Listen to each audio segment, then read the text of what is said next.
Hey guys, welcome to our channel. I'm here today alone without Chris actually because I'm talking about and answering questions about my pregnancy. A while back I posted on Instagram if anyone had any questions about pregnancy in general or my pregnancy specifically. So today I'm going to be answering those questions. So the first question is, how is your heart? If you don't follow me on Instagram, this might be a little bit confusing, but I posted on Instagram stories that during my second trimester I had to go see a cardiologist because of some chest discomfort and some shortness of breath. One of pregnancy's very fun symptoms is having a higher heart rate because during pregnancy your heart is pumping like 30 to 50% more blood throughout your body for the baby. So it's pretty common to have a higher heart rate, but I kept complaining about it for months. So my OB finally sent me to the cardiologist just to make sure that everything was okay and to give me peace of mind. So I went to the doctor and I got an EKG, an echocardiogram, and he prescribed like a Holter monitor to wear for a whole week. So the good news is that my heart, like the structure and the function, is all normal and it's very healthy, but my heart rate is a little bit faster than regular pregnant women. I guess the normal heart rate is around 90 to 100, but mine average beats per minute was 115. So he prescribed me a beta blocker, which is basically blood pressure medication, but it like slowers your heart rate and makes it beat like with less force. But unfortunately I took that for a few days, and although it did bring my heart rate down to the 90s, I felt that my palpitations were even stronger, which is weird because it's supposed to be doing exactly the opposite thing. So I stopped taking it for now. Yeah, whenever I feel like I'm getting, like my heart rate's too fast or I'm getting like feeling those palpitations, I'll just do like breathing exercises, listen to like meditation music or something like that. So yeah, it kind of sucks that the only way to fix this is to give birth. Like after the birth it should just go back to normal, so just waiting it out. So next question is, what are some anxieties you have or had about pregnancy? You know, actually for the longest time, ever since I can remember, I would always say that I wanted to experience pregnancy. Like in college and stuff, I would say that I want to be pregnant, like I want to experience that, but I don't want to deal with having the baby later. I know it sounds like it's really dark. I just didn't want to, I guess, deal with having like a crying baby all the time or like having no sleep. But of course now, being pregnant, I couldn't imagine not having like a newborn baby to hold on to after. But yeah, seeing pregnant women always put a smile on my face. When my sister-in-law and my sister were pregnant, like I would always touch their bellies, with their permission, and ask them like a bunch of questions. So I think having a lot of women like experience pregnancy has helped me stay more calm about mine and just really excited. Especially my sister, since she lives right next door. We'll always talk about pregnancy and babies and everything, and she'll answer like all my questions.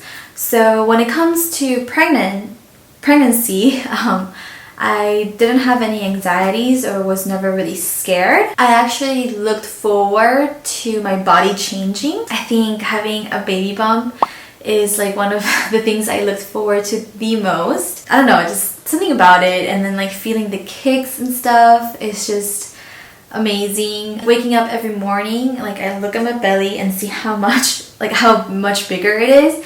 And I'll tell Chris like, oh my gosh, I feel like I can see it growing every day. It's just amazing, and Chris loves it too. It's just an amazing reminder that I'm growing like a real human being inside my body, and just what my body is capable of doing.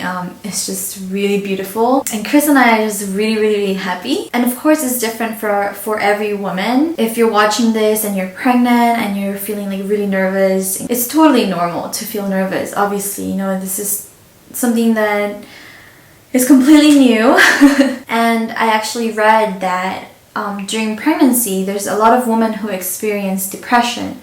So I just hope that you have someone you can talk to, you know, your doctor, friends or family, just to help you through it. And, you know, just remind yourself that what you're going through, what your body is experiencing is just really amazing and beautiful. So the next question is, was it a surprise? Was the pregnancy a surprise? And this is actually kind of a funny question for us, because if you're a close friend of ours, you'll know that for most of 2019 and the beginning of this year, actually, we weren't planning on having any kids, at least not anytime soon. We had just gotten back from our year of traveling in February. We were trying to figure out what to do next, whether to keep traveling or stay in Atlanta, and we had some like business ideas that we wanted to try out. But then the pandemic hit, like blew up, and we ended up living with my sister for 5 weeks. And honestly, that was the best thing that happened to us, because being with family, she has 3 kids, so being with them, being so close to family, it just really warmed my heart. And it actually reminded me that having a family, starting my own family, was one of my top priorities. It was like one of the biggest reasons why you know, Chris and I got married, and that's what we wanted to do as soon as we got married. But as we traveled last year, that kind of like left my mind, and I was more preoccupied about other things. So kids, I never really thought about that. But yeah, being back with my family, we started talking about it. You know, maybe we should have a kid before I turned 30. We started planning, and so this pregnancy wasn't a surprise per se. It was a surprise for us actually how fast we decided, like we talked about it and we decided to start trying, and we're so blessed that we were able to conceive like super quickly. So having kids was actually really in the back of our mind the whole time, and yeah, we're really happy. So the next question is, how was your first trimester? What were your symptoms? So I'm actually going to make a whole separate video about the symptoms, pregnancy symptoms that I had. Some of them which are pretty common, and some of them that I never knew about, or they took me by surprise. So I feel like that will be fun and interesting to share with you.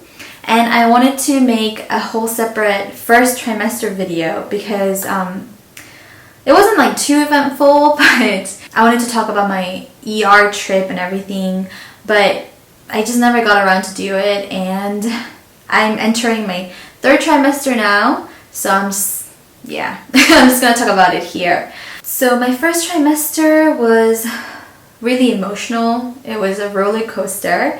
I actually felt like I was pregnant before I took a pregnancy test, because I kept having some mild cramps here and there, and like my sister or my mom, like they had never experienced that before. And I read that some women, they can feel when they conceive, so that's pretty weird. So I was having these mild cramps, and then I had my first prenatal appointment at 8 weeks. That's usually when you'll have that first appointment, and everything was normal. You know, I got a picture of my tiny little peanuts. I heard the heartbeat for the first time, and everything was just like really amazing. But then a week later, I started having, my cramps actually got more intense, and some of them were like to the point I couldn't walk. And one night, this is kind of TMI, so you can skip ahead if you want, it got really bad, and I actually felt something like passing. If you're a woman, you'll kind of like when you're in your period and you can feel like the blood passing. So that was really weird, and I went to the restroom to check, and sure enough, I was bleeding, and I kind of like stood up and I was called to Chris. I was like, oh my gosh, something's wrong. And when he came, it was just like blood was dripping down. So we were like freaking out, and then we ran to the ER. And there, obviously, the doctors and the nurses were telling me that, you know, it's okay, everything's okay. Just because you were bleeding doesn't mean that you lost the baby, especially since it wasn't like chunky or like a clot. I didn't pass a clot, it was just like liquid.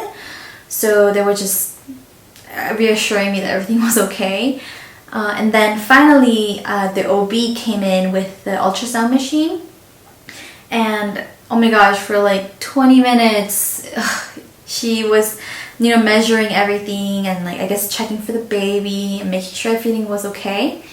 And finally, after 20 minutes, she told me that the baby was healthy, everything's okay. But the problem was that I had a hemorrhage spot in my uterus, about 2 centimeters long. So then the ER doctor said that I had to be on pelvic rest and bed rest. And now my pregnancy would be considered high risk. Chris and I were just like a wreck, but I mean, honestly, just because they told me that the baby was good and they gave me a picture of the baby, so we were just kind of like, okay, pelvic rest, bed rest for however long, you know?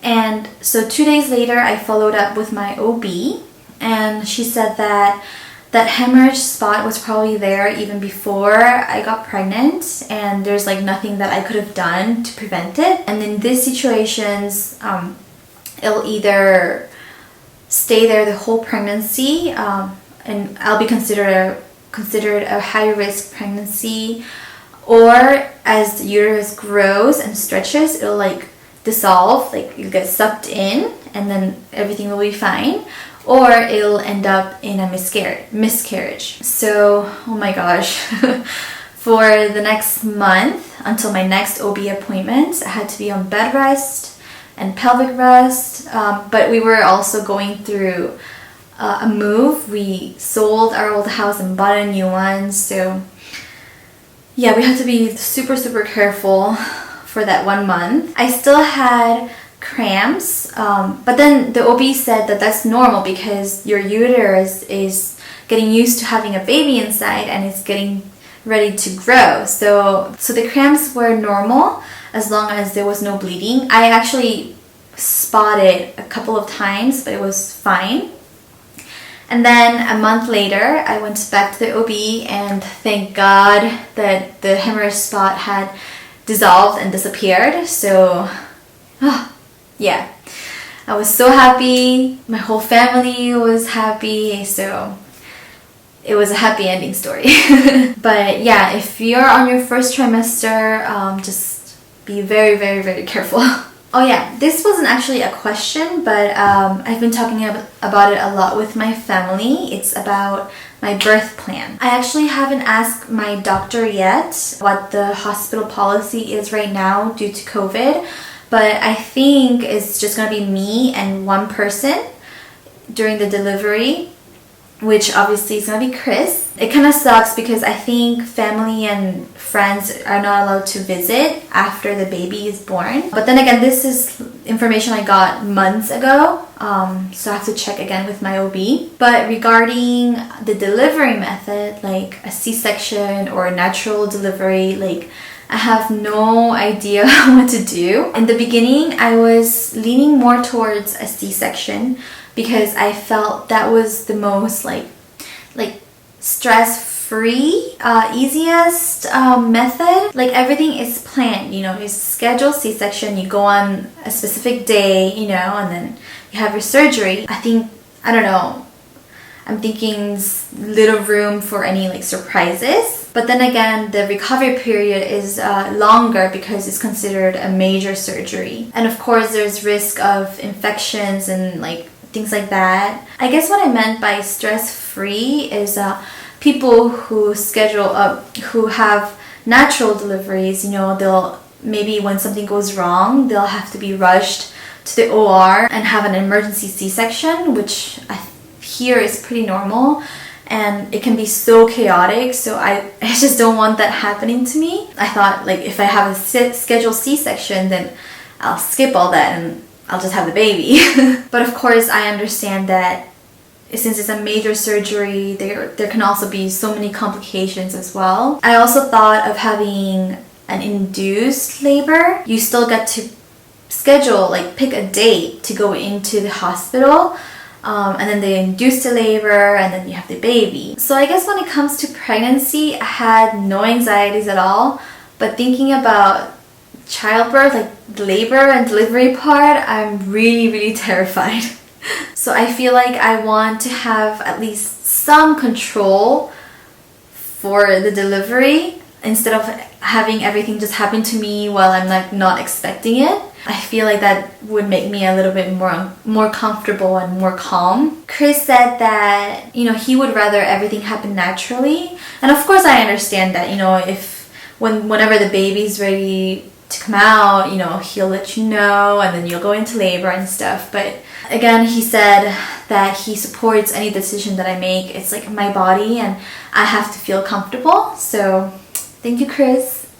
I mean, if anyone watching is an expecting mother or an experienced mother, I would really love to hear your stories, your experience, because right now I'm like really terrified. But I know some people are like really, they have really strong opinions on things like that, like women having C-sections or even using epidural, whatever is not natural. Honestly, I'd like everyone to keep an open mind.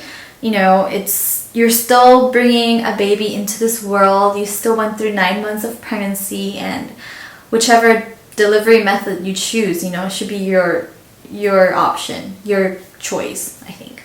So the next question is, how far along were you when you traveled, and were you scared to travel during COVID? I was actually between 24 to 25 weeks when we went on our honeymoon to Mexico. That's about a little over 6 weeks, the end of the second trimester. We wanted to go a bit earlier, so we would avoid traveling if my baby bump was like too big. But that was no problem at all. And then also because of COVID, we wanted to kind of wait it out and see what would happen, because honestly we didn't know.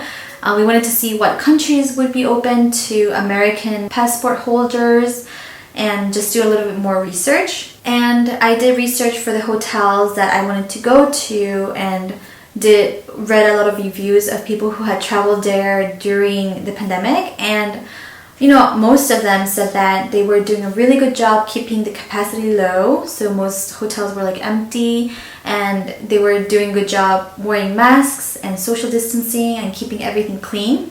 So honestly, like I wasn't scared to go to hotels, and I was never scared to fly. I know airplanes can get very dirty, but even before the pandemic, like I always travel with my hand sanitizer, and I never like touch anything that I don't need to touch. Unlike Chris, actually, he's like a baby, because whenever he sits down, like he buckles up and then he like touches everything. He'll open up the magazine and the pamphlets and touch all the buttons and everything. Obviously he doesn't do that anymore, but it's just funny to think about. And with wearing the masks the whole flight and the airlines blocking the middle seats, I really wasn't scared at all. We were saying how we felt safer traveling to Mexico rather than going on a trip to like Florida or South Carolina. So my advice, if you're pregnant and you want to plan your honeymoon or go on any trips, honestly is to wait until your second trimester, because your first trimester is just like a crucial period and you should be very careful. And then your second trimester, you may also be over your morning sickness. It's kind of like when you're feeling the best. But as always, ask your doctor and get the all clear to travel, which is what we did. And I'll end with this one. Do you have the baby's name picked out? We only have his Korean name, which is Ian, and which works out because it sounds like the English name Ian. So we had asked my in-laws to pick out the Korean names for a baby girl, and a baby boy.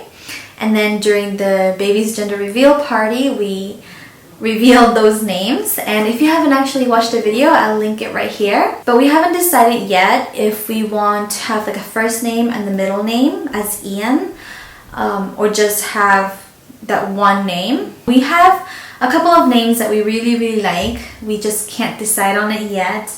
Chris really wants to wait until the baby is born, so he'll like look at the baby and be like, okay, he looks like a blank.